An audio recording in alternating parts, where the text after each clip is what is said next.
1 Peter chapter 2, verses 11 and 12.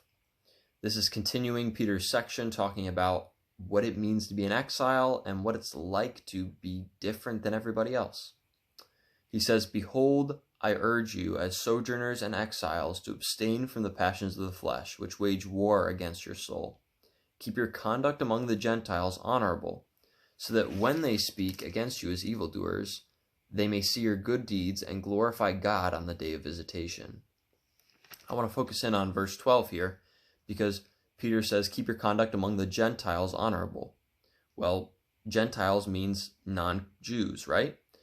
No, not necessarily. In this spot, Peter is using a lot of Old Testament analogies, and he is comparing the people of God, Christians, to the previous people of God in the Old Testament, Israel, the Jews. And so, Peter is using Gentiles here to describe all non-Christians.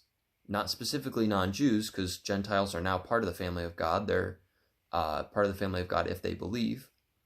Peter is saying all those non-Christians, everybody that's outside of God's family that you interact with, keep your conduct among them honorable. Why? So that when they speak, and not if they speak, but when they speak against you as evildoers, they can see your good works and glorify God.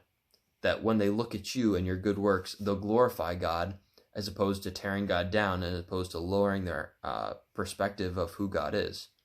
And that if you keep your conduct honorable, and if they can see your good deeds, they will glorify God, and they'll glorify God on the day of visitation, that when Jesus comes back and he starts rendering judgment, they will glorify God alongside you, and you will be able to see people that used to not believe in God now standing beside you glorifying him, and that will be just an awesome and amazing feeling.